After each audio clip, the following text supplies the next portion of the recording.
lo que está pasando en España, ¿no?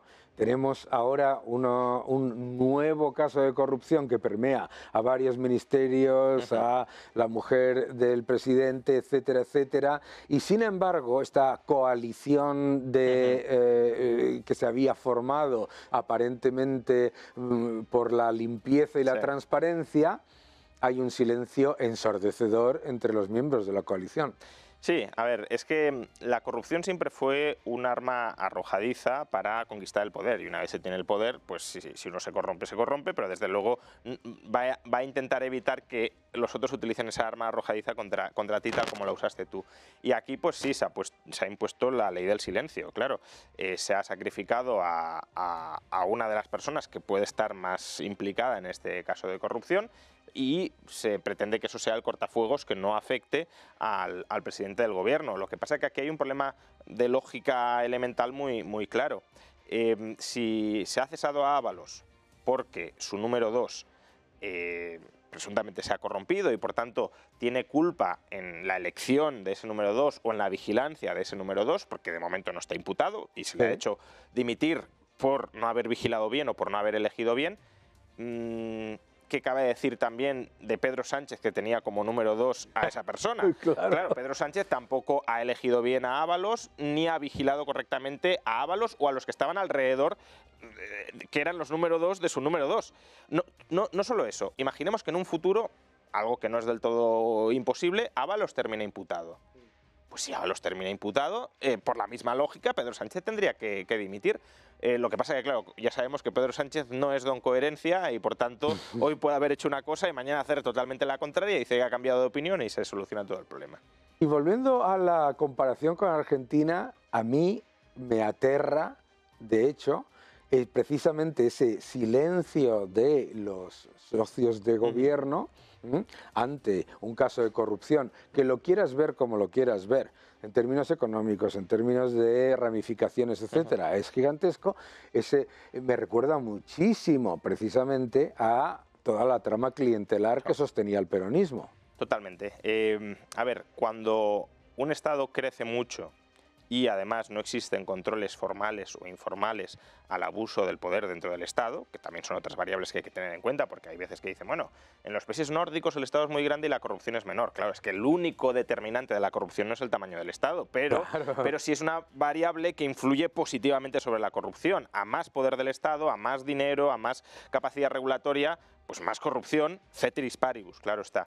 Y en Argentina o en España lo mismo. Es decir, si tú a esa panda de corruptos o de potenciales corruptos, que son las élites políticas, les das un Estado gigantesco para que partan y repartan el dinero público, pues lo que van a hacer es partirlo y repartirlo llevándose la mejor parte o una de las mejores partes. Y eso lo hemos visto efectivamente en Argentina y lo hemos visto también en España desde hace décadas. No es un problema exclusivo de ahora, pero ahora, como dices, los que decían que eran distintos, que llegaban para limpiar las instituciones y para regenerarlas, pues lo que se ve es que están cortados por el mismo patrón que otros. Claro, porque un caso tan absolutamente abyecto y condenable como era el caso Gürtel generó dimisiones, generó imputaciones y condenas y generó una devolución en los últimos datos que hay oficiales, de prácticamente el 50% de la cantidad aparentemente malversada, que ya es muy inferior en cualquier caso a lo que ya sale en los medios de comunicación sobre el caso Koldo.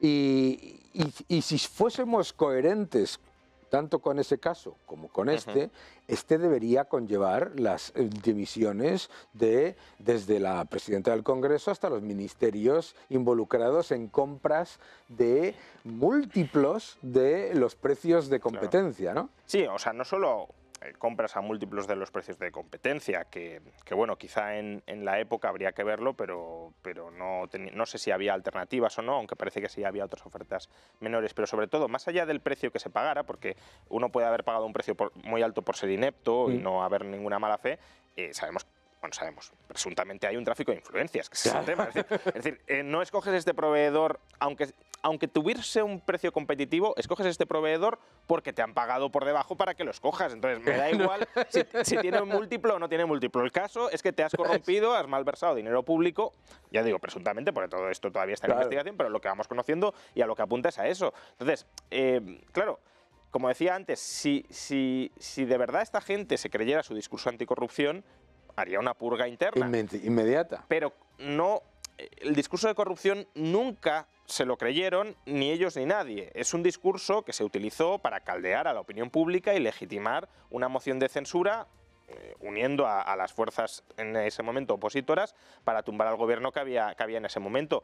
Pero obviamente ellos no quieren ahora recibir esa misma medicina y por tanto no están siendo coherentes con ese discurso que en el fondo jamás creyeron. Claro, y por eso, entre otras cosas, claro, pues, o sea, un gobierno que es incompatible con la corrupción no reduce las penas por malversación. Bueno, parte, claro. Un gobierno que es incompatible con la corrupción no destituye a el señor que envía a Hacienda el informe sobre la corrupción.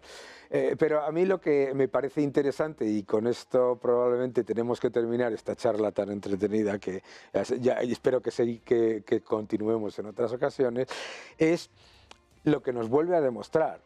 Es lo peligroso que es darle al Estado la gestión de unas competencias en las que o es por incompetencia o es por maldad, siempre sale mal. Claro, porque es que siempre nos dicen, no, es que si fuesen todo empresas públicas España iría mejor. Pues mira, desde correos hasta esta gestión de las mascarillas y todo eso, demuestra lo contrario. Sí, y además es muy llamativo porque la izquierda, que siempre se escandaliza muy rápidamente si un directivo de una empresa privada cobra más o menos, o si se gastan el dinero de la empresa privada en esto o aquello, con este caso de corrupción no se muestra ninguna indignación cuando deberían ser aquí o estar especialmente indignados, porque se están manejando cantidades de dinero muy superiores a las que parecen intolerables para pagar sueldos de la alta dirección en la empresa privada, y además es un dinero muy superior que se está malversando, y además es tu dinero, que en el otro caso no.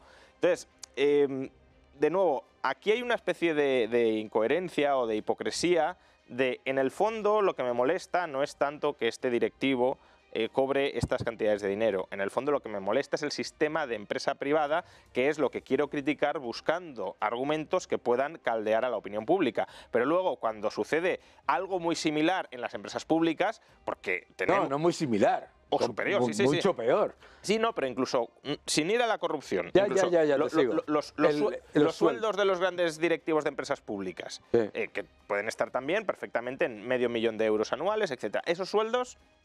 nadie los critica. Y son colocaciones políticas. Es decir, es corredor, era el actual ministro de Industria, Anis Passat. Bueno, todos esos que los has colocado a dedo, que están cobrando un pastizal, que es dinero público, en este caso legal, otros dinero público conseguido ilegalmente, cantidades escandalosas, eso no lo criticas, eso lo consideras incluso ejemplar, el modelo que hay que seguir en el resto de la economía, según dicen, todo empresas públicas, y en cambio lo que sucede en la empresa privada, que es dinero del accionista y que no es tu dinero, salvo que seas accionista, claro, y que si lo haces mal te cae el palo, ya sea del mercado o de los tribunales, eso es condenable, es censurable. Lo otro es convalidable. Absolutamente. Bueno, Juan, qué gusto esta charla.